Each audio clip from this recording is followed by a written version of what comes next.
Right, welcome back to another knowledge. This one looking at the heroin idea, right, which was in the 1980s and 90s, right. As you see, this is official government UK publications, right, and they've got this idea that there was a heroin epidemic in 1980s and 90s. Now basically, right, the thing about this heroin epidemic, right, is it was largely a constructed thing through media, right. I mean, it was, it was a fair bit of it knock and run and that, right, but the type of problem what they make it out here to be is absolutely inflated type of thing, like, and basically, right, the heroin idea, the idea of these drug epidemics and all this, right, drugs misuse, was it at that time, right, invented to basically cover up the hormone users who were using syringes and needles at that time, right. So you had this idea about a lot of syringe use and stuff, right. A lot of fear stories and all that, but this was largely a profane disguise, right? Like with all the genocide there and the two sort of faces and the mask. It was basically, this was a profane cover-up, right, to basically cover the trans hormone users that was going on at the time, right. This was say the name itself, heroin, we can be heroes, by David Bowie. I've done a video on the heroes idea, right, is their idea of, their own trans users, heroes, right. So that straight away gives you what you call it, the indication. Of course, this come out, right, trans spotting, basically, again indicative of the, the type of cover-up idea, right, and the sort of, like, this is like basically a profane disguise, and it was a bit of a knock and run, like, at the time and that, but like I said, the sort of this idea of it was brought about in the media for the to disguise their hormone users, right. So the two sort of things go hand in hand type of idea, right. You'll see Henry Cool, right. Cool obviously is one of the biggest cools, like the hot cools idea, right. And then we'll see this Henry Cool of today's era type of thing, right. English TV presenter, right. Very similar to that Charlie Boorman one, right. Very similar to that Charlie Boorman one. As you see here, his great uncle was William Ewart Gladstone, Prime Minister of Eton College, So this one basically was his classmate with Boris Johnson. He's into motorcycle ideas and all, the same as that Charlie Boorman. See, very much a posh was, the posh was like jolly, innit, riding around on vintage motorcycles, having a bloody paid holiday and all this. And that's his job type of thing, you know what I mean? Ridiculous. But look how much he looks like the Charlie Boorman's one and all.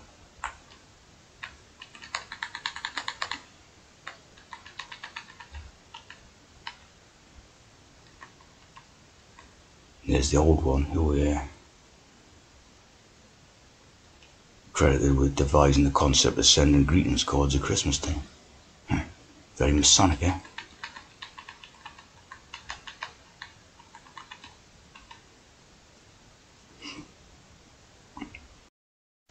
As I say, I read about this character. Look how much he looks like the Charlie Boorman one, Another posh rich T-boy, of course, who love, jollying about on vintage motorbikes and that. Very much a rich man's hobby type of thing, right.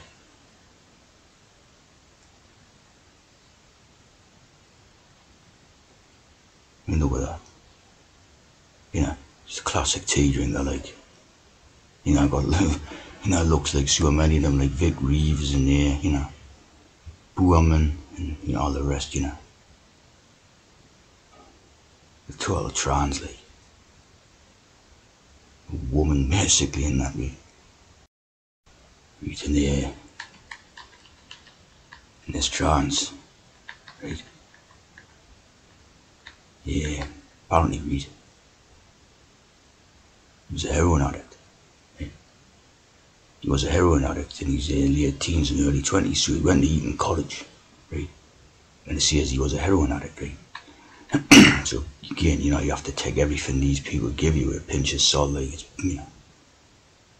gonna be a load of bull, Look at that. Then he directed TV commercials, right?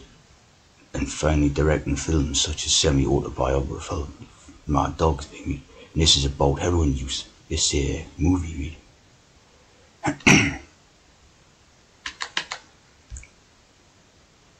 Based on his own sort of story about being a heroin addict, right? Of course, this character's idea of being a heroin addict would be a lot different to being a sort of, like a working class heroin addict type of thing, right?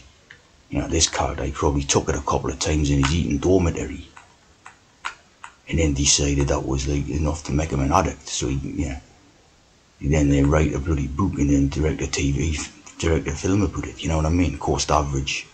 If you're a heroin addict in Scotland or something, live on a council estate and you become addicted to heroin, you end up in prison or dead basically. This character goes on to direct movies about it. That's the difference between being an Eton heroin addict and the normal one. Must be a bunch of crap, like, you know what I mean?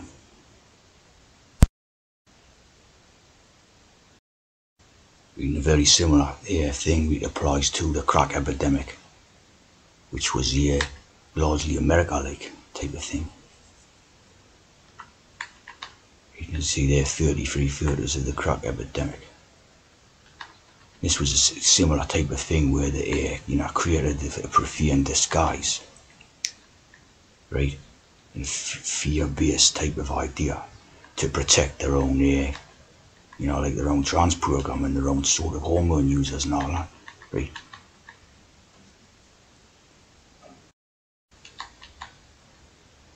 Again, grossly inflated ideas about what it was all about. As I say, it was created as a profane type of idea, right?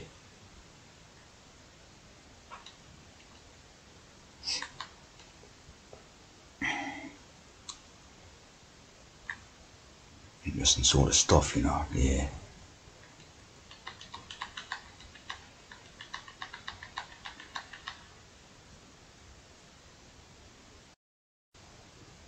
As you see, they're still going on about it now, or more recent at times than that.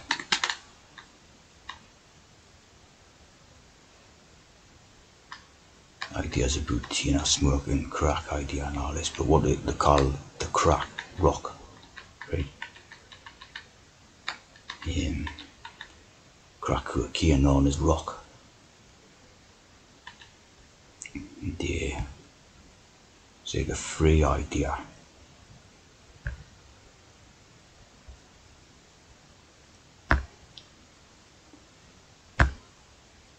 As if, free. Again, this was basically engineered, this idea, right? I don't know exactly how bad the problem was or whatever, but like I say, in this media type of circle of totally massively exaggerated effects and all this, right? And again, it's part of the cover up of their own trans users who are all around in that, right? So of course you have this idea, right? Rock of Israel. So a lot of code in this, right? You always have that type of idea, right? And you had a very famous scene out of a movie, run about the same period when all this was going on, right? Which was Chris Rock, right? Smoking crack, smoking rock, right? And there's the T, you know, the T in the Chris Rock. And this was like a very famous image of, you know, like like a symbolization of the, what do you call it, the supposed crack epidemic that was going on, really. And as you see that, you know, I always bring up things about by movies and that, right?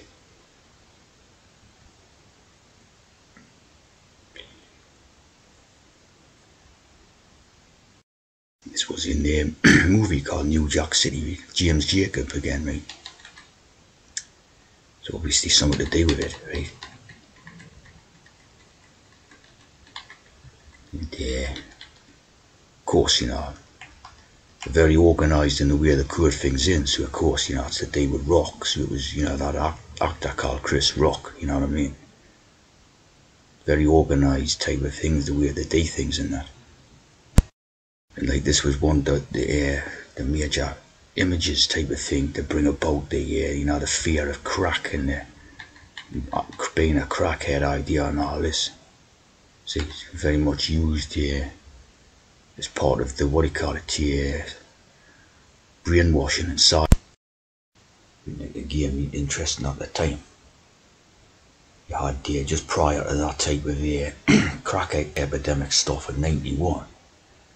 What you used to have was a lot of white people doing rock music, right? Where it was like this long-haired whites idea. And they were doing rock music, right? They had a lot of long-haired pop music groups. It was called rock, right? It was all like, you know, obviously white people with long hair. You know, there's quite a few type of ideas that do with that, you know, white rock. You know. And basically what followed then was basically a transference of a rap, right? So this so the rock at that time, the rock idea, 90s, the white rock idea was dying out, right? And then it was being replaced by black rap in terms of music and that, right? So again, this has got to be all part of the cultural shift and brainwashing, right? Got to be, right? You also had soft rock ideas, right? Again, this has all got to be, you know, something to do with identifying rocks.